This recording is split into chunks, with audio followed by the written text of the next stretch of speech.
अगर तूने मेरी नहीं सुना और मेरा आना खाली हुआ तो अभी के अभी तेरे सर के 1000 टुकड़े कर दूंगी। दुनिया की कोई ताकत नहीं बचा पाएगी तुझे। नमस्कार दोस्तों। मध्य प्रदेश के सिवनी नाम के शहर में एक धीरज नाम का व्यक्ति अपनी पत्नी के साथ अपने एक साधारण से घर में रहता था, साधारण सी जिंदगी बिता रहा था।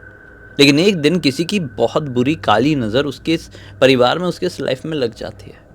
उसके बाद सब कुछ बिखरना शुरू हो जाता है। इसी बिखराहट से बचने के लिए धीरज किसी का सहारा लेता है, एक शैतानी शक्ति का। फिर उसके बाद उसकी लाइफ में कैसा कोहराम आता है, जैसी कहानियाँ जब सुनेंगे ना तो ठीक तरीके से सो नहीं पाएंगे। सब कुछ इतना टूट जाता है जो ज़िंदगी भर कभी जुड़ नहीं सकता। आइए आज आपको एक ऐसी घटना की कहानी सुनाता हूँ जिस घटना के शुरुआती कुछ सेकंड को बहुत सारे लोग रिलेट कर सकते हैं। अब रिलेट कैसे कर सकते हैं ये आपको कहानी से ही समझ में आएगा। चल शुरू से शुरुआत करते हैं। तो धीरज नाम का एक व्यक्ति जिसकी उम्र 26-27 साल के आसपास की रही होगी, बेचारा बड़ा ही ज़्यादा गरीब था। जब वो बहुत छोटा था उसके माता पिता का देहांत हो गया था। उसके जो और भी रिश्तेदार थे ना, उन लोगों ने धीरज का साथ देना बिल्कुल भी सही नहीं समझे, क्योंकि धीरज के माता पिता भी काफ़ी ज़्यादा गरीब थे और वो लोग सिवनी जैसे शहर में एकदम एक छोटी सी झोपड़ी में रहा करते थे। इसलिए रहा करते थे कि एक आस थी कि ज़िंदगी में कभी तो कुछ मिलेगा और तरक्की होगी, लाइफ आगे बढ़ेगी। लेकिन बेचारे धीरज के माता पिता अपने जीते जी कुछ नहीं कर पाए थे। धीरज की परवरिश उसी प्रकार से हुई थी, इसलिए पढ़ाई लिखाई कुछ नहीं हो पाई। उसने दुनिया ज़्यादा देख ही नहीं पाया, उसको पता ही नहीं चल पाया कि दुनिया में और भी तरीके से पैसे कमाए जा सकते हैं। बहुत सारे बहुत सारे ऐसे रास्ते होते हैं यार, सिर्फ हार्ड वर्क ही एक तरीका नहीं होता। धीरज को नहीं पता था। बेचारा अपने पिताजी को बस मजदूरी करता हुआ देखा था, सोचा था कि यही एक ज़रिया होता है जिससे लोग आगे बढ़ते हैं। कुछ लोगों के पास खानदानी होता है तो बढ़ जाते हैं। इसी चक्कर में जब धीरज थोड़ा बड़ा हुआ, अपने आप को उसने पाला। जब वो 15 साल का था तभी देहांत हो गया था, झोपड़ी में अकेला रहता था। जब थोड़ा बड़ा हो गया, 18 साल का हो गया, तो उसने एक मिल में, सिवनी में ही स्थित एक मिल में एक जॉब के लिए एप्लीकेशन डाला और उसको ये जॉब मिल भी गई। काम था मजदूरी का। जी हाँ, जो उसके पिताजी थे वही काम इसको भी मिला। बेचारा बहुत मेहनत करता, सुबह सुबह अपनी मिल पे चला जाता, वहाँ पर दिन भर काम करता। मिल के थोड़ी बाहर की तरफ एक छोटी सी दुकान थी, भोजनालय जैसी, भोजनालय समझते होंगे आप लोग।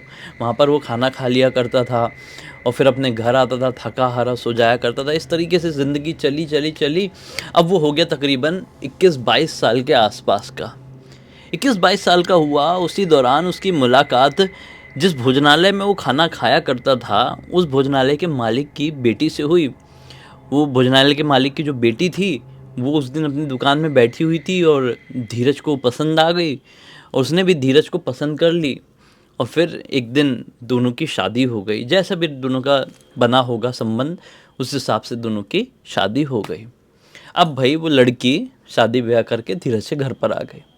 उसने धीरज की ज़िंदगी को थोड़ा सा सेटल करना शुरू करी, संवारना शुरू करी, क्योंकि अब घर पे लक्ष्मी आ गई थी। ठीक है, अच्छी बात है। लेकिन लाइफ इतनी आसान नहीं होती है कुछ लोगों की ज़िंदगी में नसीब में ही ना बर्बादी लिखी हुई रहती है।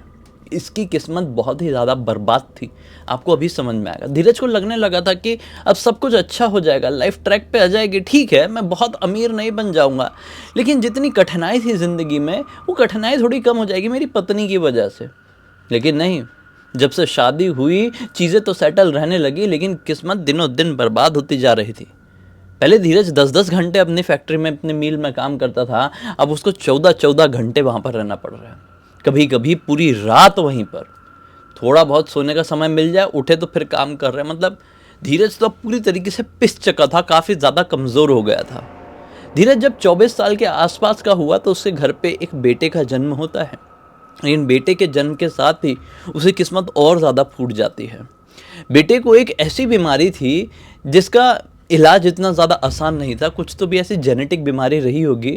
उसमें बेटे को, जो उसका धीरज का छोटा सा बच्चा हुआ है, उसको बड़े महंगे महंगे इंजेक्शन लगते थे। और एक तरीके से देखा जाए तो छोटा सा बच्चा इंजेक्शन के ही बलबूते ज़िंदा है। उनका खर्चा भी काफ़ी ज़्यादा है। तो धीरज समय समय पर अपने जान पहचान के थोड़े जो अमीर लोग होते थे उनसे पैसे उधारी लेता रहता था। एक्स्ट्रा शिफ्ट, एक्स्ट्रा मजदूरी करके पैसे कमा के उनको लौटा दिया करता था।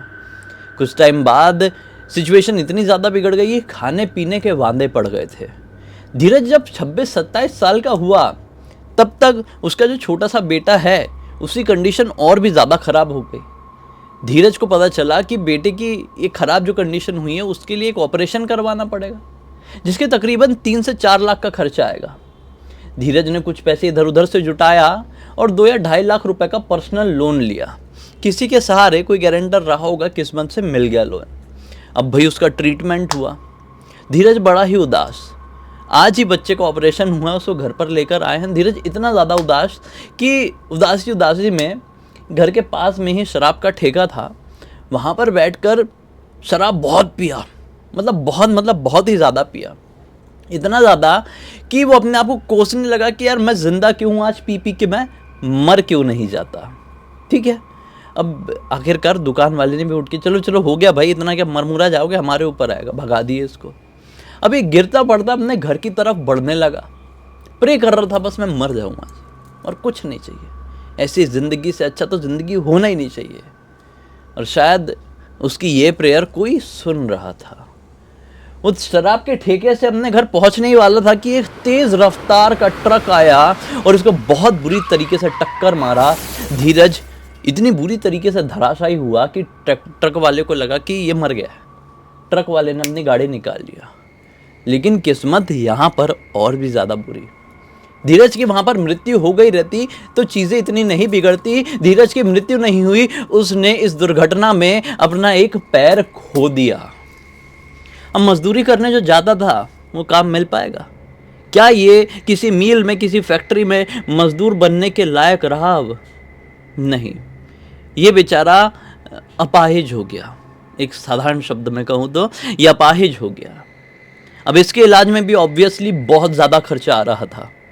थोड़ी बहुत इतनी पीनट जैसी सेविंग रही होगी इन लोगों की, वो सारी सेविंग उठाकर पत्नी ने इसके इलाज के लिए लगा दी। थोड़े बहुत गहने थे जो शादी करके अपने मायके से लेकर आई थी, वो भी बेच डाली। फिर उससे भी मतलब इलाज में सब दवाई ववाई में एकदम वो भरपूर नहीं हुई चीज़ें। तो फिर इसकी जो पत्नी थी ना, धीरज की पत्नी, वो अपने एक पड़ोसी के घर पर जाती है। वो पड़ोसी कोई और नहीं बल्कि धीरज की इस मिल का मैनेजर था। उसे सारी बात बताती है। मैनेजर बोलता है, हाँ मैं जानता हूँ धीरज समय समय पर मुझसे भी पैसे उधार लेता था। अब आप लोग को इतनी परेशानी हो गई है तो बताओ कितने पैसे चाहिए, मैं दे सकता हूँ, क्योंकि धीरज के ऊपर मेरे को है भरोसा, वो पैसे लौटा ही देगा। पत्नी बोलती 1 लाख रुपए दे दे तो बड़ा अच्छा होगा। अब भरोसेमंद धीरज को मानकर उस मैनेजर ने इसकी पत्नी को 1 लाख रुपए दे दिए और वो 1 लाख रुपए पता ही नहीं चला कि कब खर्च हो गए। कुछ ही दिनों बाद धीरज जो एडमिट था वहाँ से छुट्टी मिल गई अस्पताल से। अब धीरज घर पर आ गया। अब फैक्ट्री पे वापस जाता है तो क्या पता चलता है, अरे भाई नौकरी जा चुकी है, सब बर्बादी हो गई, नौकरी चली गई लिटरली। अब धीरज बोला अब क्या करूँ, अब कैसे ज़िंदगी चलेगी, इतना कर्जा, बेटे का इलाज, मैं लंगड़ा हो गया। उसने जगह जगह पर अपने इंटरव्यूज़ देना शुरू कर दिया, कहीं तो कुछ मिल जाए। तो एक होटल में उसको जो कपड़ा वपड़ा मारने की नौकरी मिल गई भाई। ठीक है, होटल का मालिक बहुत अच्छा था।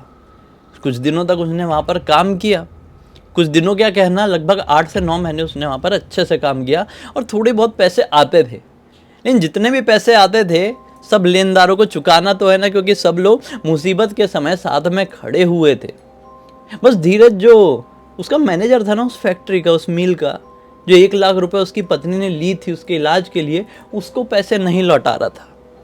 क्योंकि धीरज को ऐसा लगता था कि जो भाई साहब है हमारे पड़ोसी है, समझेंगे, पहले भी हमारी बहुत मदद की और मैंने चुकाया हूँ, तो अभी भी मदद किए हैं तो चुका ही दूंगा, हमारे ऊपर अभी फोर्स नहीं डालेंगे। और सामने वाला जो आदमी था वो मैनेजर, वो भी धीरज से पैसे नहीं मांग रहा था। लेकिन एक बार वो मैनेजर को पैसों की ज़रूरत पड़ी और फाइनली मैनेजर धीरज के घर पर आ धमका कि भाई पैसे तो देना पड़ेगा, बहुत समय हो गया, तो काम धंधा कर रहा है, दुनियादारी के पैसे चुका रहा है, मेरे क्यों नहीं? धीरज ने बोला चुका दूंगा मालिक, चुका दूंगा, थोड़ा सा समय दो। मालिक अब सर पे चढ़ने लगा। अब मालिक जब भी धीरज को पकड़ता तो खड़ी खोटी सुनाता, कभी एक हाथ तमाचा भी मार देता। लेकिन धीरज दब रहा था क्योंकि पैसे हो ही नहीं पा रहे थे। यहाँ पर 7,000 रुपए इसको मिलते थे और सर पे लगभग 5 लाख रुपए का लोन था। चुकाना इतना आसान नहीं था। एक सुबह धीरज बड़ी गहरी नींद में सो रहा था, बहुत ज्यादा शराब पीकर। उसकी पत्नी झंझोड़ कर उठाती, अरे उठो ना, उठते क्यों नहीं हो, लाइफ बर्बाद हो गई, उठ जाओ। धीरज उठा, क्या हुआ बोल। पत्नी बोलती है, हर तरीके से जिंदगी में हर हाथ पैर मारकर देख लिए, पैसे वैसे आए नहीं। एक काम करते हैं, मैंने सुनी हूं कि शहर के आगे तरफ जो जंगल है घना, वहां पर रात के समय एक तांत्रिक बैठता है। अभी कुछ ही दिनों पहले से बैठना शुरू किया है। आस पड़ोस के बहुत सारे लोग उस तांत्रिक के पास जा चुके हैं। रात के 12 बजे के बाद वो लोगों की परेशानियां देखना शुरू करता है और कितनी भी बड़ी परेशानी उस तांत्रिक के पास लेकर जाओ, तांत्रिक उसका समाधान जरूर देता है। किसी को बच्चा नहीं हो रहा है तो किसी की नौकरी नहीं लग रही है, किसी घर पे चोरी हो गई तो किसी घर पे कुछ हो गया है।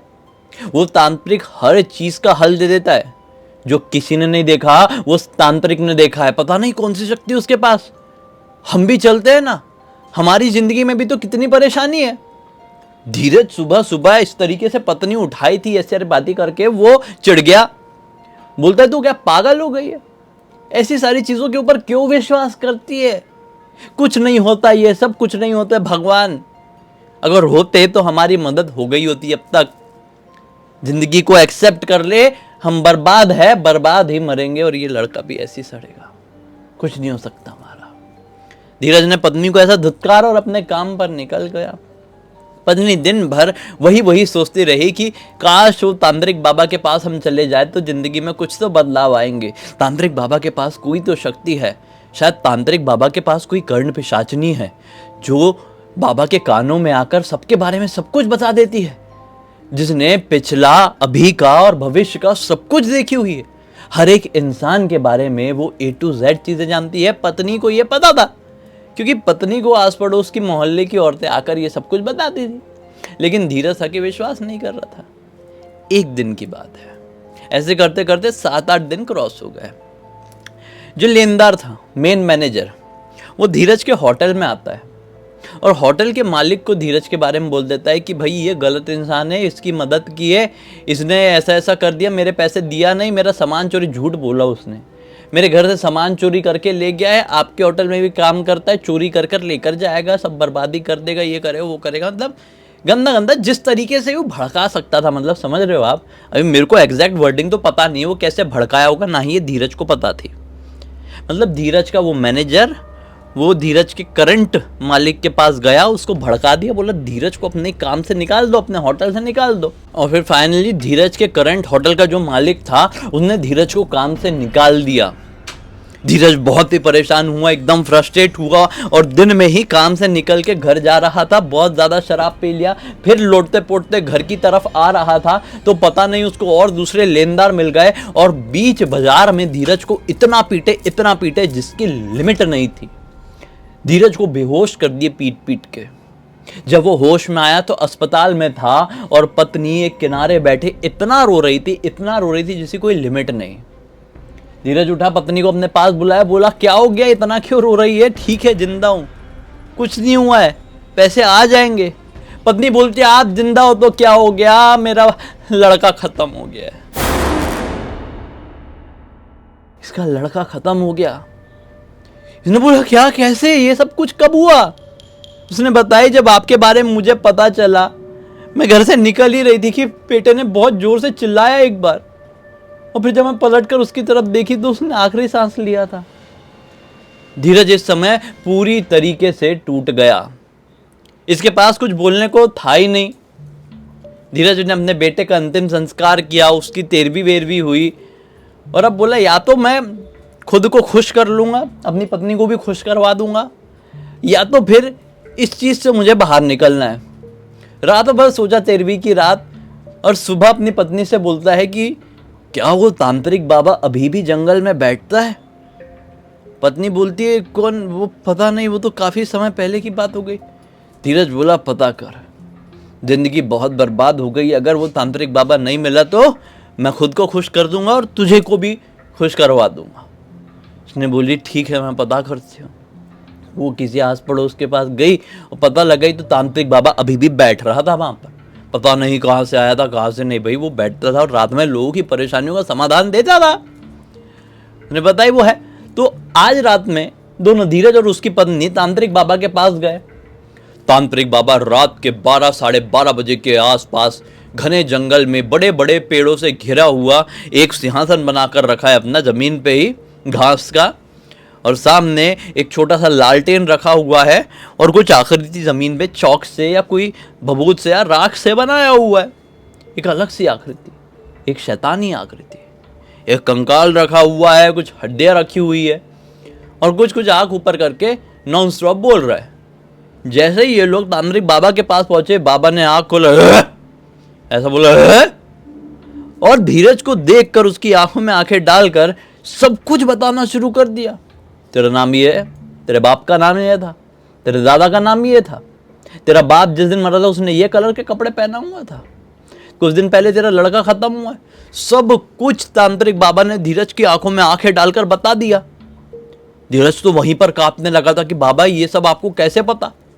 धीरज घुटने के बल आ गया, हाथ जोड़ लिया, बाबा आपको सब कुछ पता है। बाबा नहीं, बाबा आपको सब कुछ पता है तो इतना भी बता दो मैं बाहर कैसे निकलूं, निकलूंगा भी या फिर नहीं, लेकिन मुझे निकलना है बाबा। इसके लिए आप चाहे मेरी जान भी क्यों नहीं मांगो, मैं देने के लिए तैयार हूं, लेकिन कुछ दिनों के लिए एक साधारण और अच्छी जिंदगी जीना है बाबा। जिन लोगों ने मुझे पीटे हैं उनके मुंह पे मैं पैसे फेंक के मारना चाहता हूं बाबा। मेरे सारे कर्जे, सारे दुख दर्द खत्म करवा दो। बाबा ने बोला होगा। बोले कल अमावस की रात है, कल तू आ, लेकिन अकेला आना यहाँ पर, इतने ही बजे अपनी पत्नी को घर पर छोड़ देना। एक समाधान बताऊंगा ऐसा कि तेरी जिंदगी का तख्ता पलट जाएगा। इसने बोला ठीक है बाबा, ऐसे करते। अब अगला दिन सुबह से धीरज बेचैन है, बेताब है कि बाबा से कब मिलूंगा, रात कब होगी, रात कब होगी। रात हुई, रात के 12:30 बजे धीरज दौड़ते ऑटो फोटो कुछ नहीं, दौड़ते बिना चप्पल के, श्रद्धा है, बाबा के ऊपर विश्वास हो गया। जंगल पहुंचा, बाबा बैठे हुए थे। बोले बैठ, तो तैयार है अपने आप को सौंपने के लिए उस शक्ति को? ये बोलता है बाबा मैं तैयार हूं, जो भी शक्ति हो मैं तैयार हूं। बाबा बोलते कि एक मंत्र दे रहा हूं, तू वो मंत्र पढ़, एक साधना है, पिशाचनी साधना, वो करनी होगी। बोले बाबा कर्ण पिशाचनी? बोले कर्ण पिशाचनी संभाल ले, तू तेरी इतनी औकात नहीं रे, तू एक पिशाचनी साधना कर, जितना बता रहा हूं उतना कर, घुस मत, हिम्मत है संभाल सकता है तो अभी पढ़।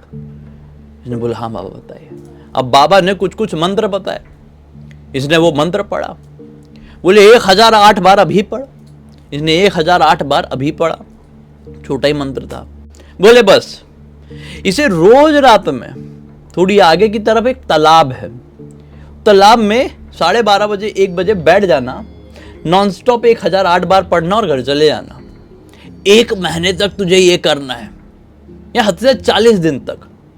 अगली अमावस्या जो आएगी या फिर 40वां दिन जब होगा, उस दिन तेरे सामने कोई आएगा और फिर सब कुछ उसके हाथ में छोड़ देना। मुझे भूल जाना, खुद को भूल जाना, सिर्फ उस शक्ति को याद रखना। वो शक्ति तुझे कहीं से कहीं लाकर रख देगी, तू समझ भी नहीं पाएगा क्या होगा तेरे साथ। बोला बाबा कौन शक्ति? बोले कोई आएगा तेरे पास तेरा भला करने के लिए। आज से शुरू हो जा। अब ये घर गए एकदम बेचैन बेताब, बाबा ने तोड़ दे दिए भाई, लाइफ चेंज हो जाएगी। इन्हें रोज वो काम करना शुरू कर दिया। पत्नी कई बार टोकती कि इतने रात गए, जाते कहाँ हो, मतलब ये पत्नी को बोलता कि मैं भलाई के लिए जा रहा हूँ। सब कुछ बदलने वाला है 40 दिनों बाद। 40 दिन क्या, अगली अमावस्या आई। अगली अमावस्या को भी ऐसे पढ़ रहा था। 1008 मंत्र कंप्लीट हुए, आंख खोला, कुछ नहीं हुआ, कोई नहीं आया, दिमाग खराब, उदास। शराब की बोतल एक लाया था अपने साथ, खोला, गट पिया, फेंका तालाब में। अब घर की तरफ जाने लगा कि पीछे से आवाज आई, सुनो किस बात से इतना उदास हो। ये एक बहुत ही खूबसूरत आवाज थी। पलट कर देखा तो आवाज से भी ज्यादा खूबसूरत औरत पीछे खड़ी थी।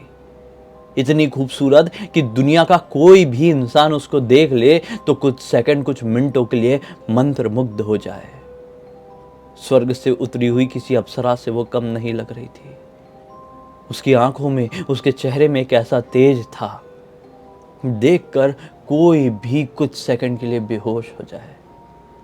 ये देखता ही रह गया। उसके पास आई, बोली, मैं सपना नहीं हकीकत हूं, क्या चाहिए बोलो, इतने दिनों से मुझे पुकार रहे थे। बोला, तुम कौन हो? बोली, छोड़ो, मैं जो कोई भी हूं, तुम्हें क्या चाहिए बोलो ना। उसने बोल दिया भर भर भर भर भर भर, मुझे ये चाहिए, वो चाहिए, ये चाहिए। बोली, मिल जाएगा, लेकिन इसके बदले मुझे सिर्फ एक चीज चाहिए। ये बोलता है, क्या? मैं अपनी जान भी दे दूंगा।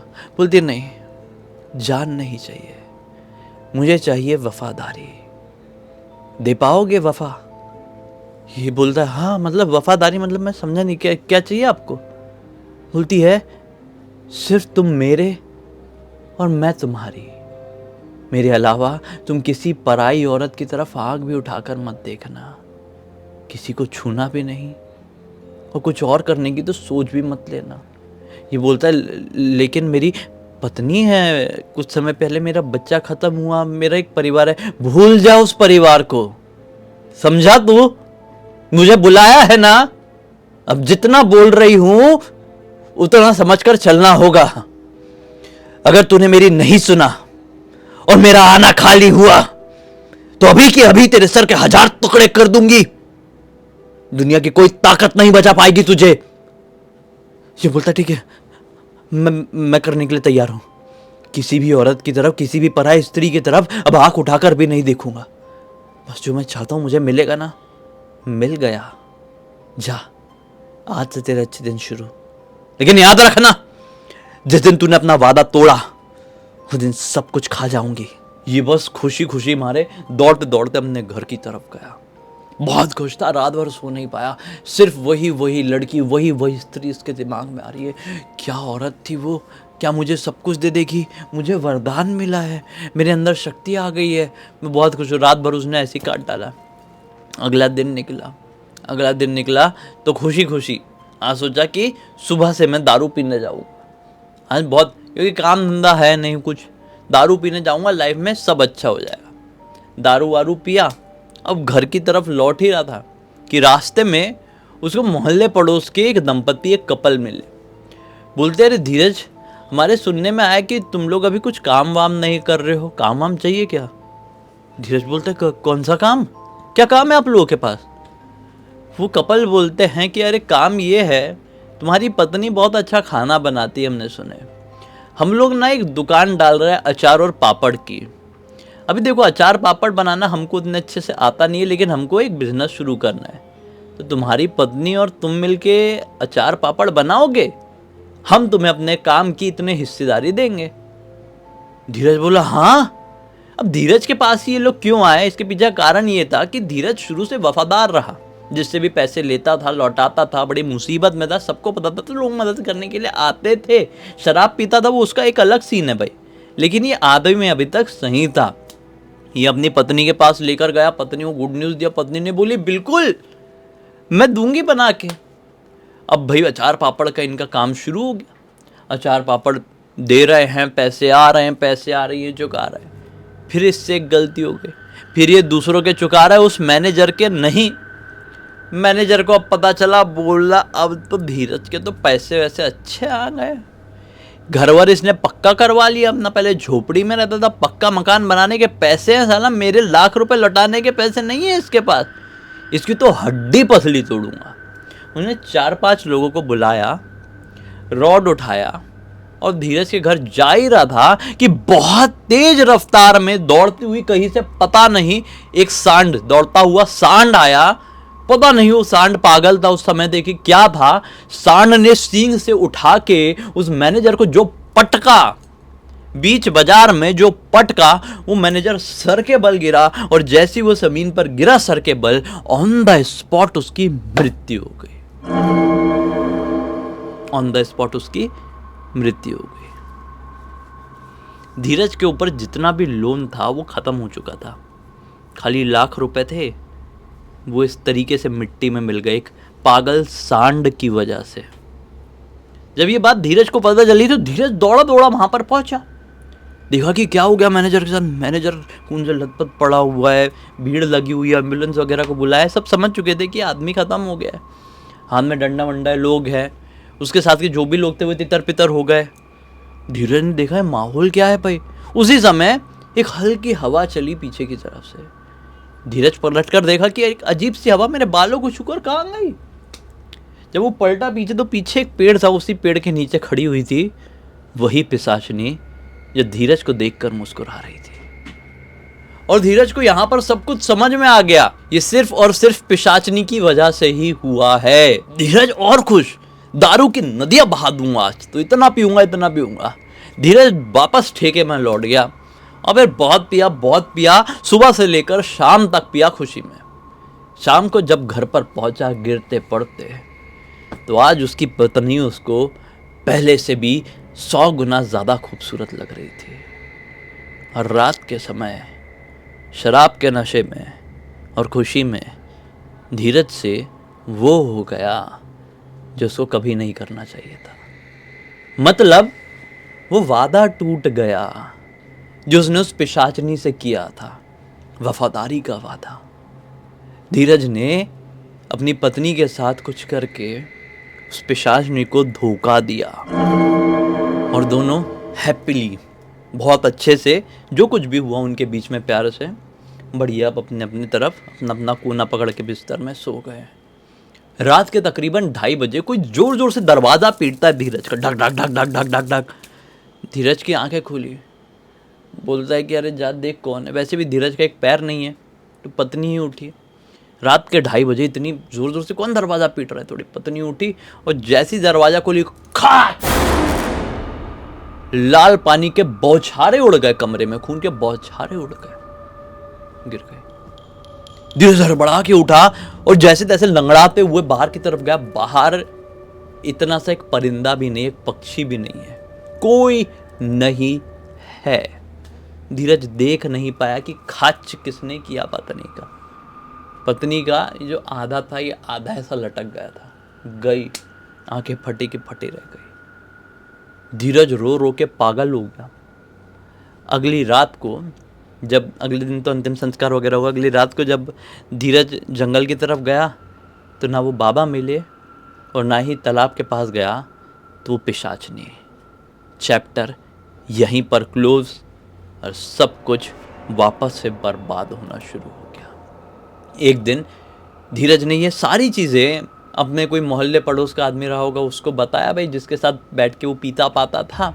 जिस दिन बताया उसी की रात को धीरज को अटैक आया और धीरज की मृत्यु हो गई। इस पूरी घटना की जानकारी धीरज ने जिस किसी को भी बताया था उसके बेटे ने हमें इंस्टाग्राम पर लिख कर भेजा। बेटे का नाम आयुष था। बोला भाई पूरी दुनिया को बताओ कि हमारे मोहल्ले में जो पापा के साथ पीते थे ये घटना हुई थी। मैंने बोला शिट, ये हद से ज़्यादा स्कैरी और फिल्मी था भाई, लेकिन एक बहुत बड़ी सीख लेने वाला। सीख ये जो मैंने आपको स्टार्टिंग में बोला था, अब फिर से रिपीट कर रहा हूँ। बहुत सारे लोगों के अंदर एक चीज़ होती है, मैंने नोटिस किया हूँ। अगर पता चलता है ना, जैसे फॉर एग्जाम्पल एक तांत्रिक बाबा किसी ने देख लिया, तांत्रिक बाबा बोलता है कि मेरे पास ऐसी शक्ति है कि मैं किसी को भी कुछ भी दे सकता हूँ, किसी का कुछ भी बता सकता हूँ, तो सामने वाला क्या बोलता है, अरे बाबा अगर ऐसा है तो हमको भी थोड़ा शक्ति का 1-8% दे दो ना यार। हमको अगर कोई ऐसी पिशाचनी मिल जाएगी तो हम तो ये प्राप्त कर लेंगे, वो प्राप्त कर लेंगे, ये कर लेंगे, वो कर लेंगे, रातों रात करोड़पति बन जाएंगे, ये लड़की हमारे पास आ जाएगी, वो लड़का हमारे पास आ जाएगा। ऐसी ऐसी बातें करते कि नहीं? बहुत सारे लोग इसलिए बहुत सारी साधनाओं में घुसना चाहते हैं, लेकिन ये सारी साधनाओं में घुसना तो कई बार आसान हो सकता है थोड़ा बहुत, लेकिन निकलना इतना डरावना होता है कि जो आपने सुने ये तो कुछ नहीं था। इंसान की गत ऐसी हो जाती है ना कि कंधा देने के लिए 4 लोग भी नहीं मिलते हैं। उम्मीद करता हूँ एक बहुत अच्छी सीख मिली होगी और थोड़ा सा मनोरंजन भी। इस एक नोट के साथ अब तक इस वीडियो को देख ले तो लाइक कर देना, चैनल को सब्सक्राइब कर देना, और इंस्टाग्राम और हमारी वेबसाइट की लिंक डिस्क्रिप्शन बॉक्स में मिल जाएगी। इंस्टाग्राम में ऐसी कोई कहानी आपके पास है तो लिख के भेज सकते हैं, और हमारी वेबसाइट में आकर हमारे प्रोडक्ट और सर्विसेज चेकआउट कर लेना, कुछ अच्छा लगे तो खरीद भी सकते। बाकी चलो कल फिर से भी मिलते हैं, तब तक के लिए बहुत बहुत धन्यवाद। आपका दिन शुभ हो।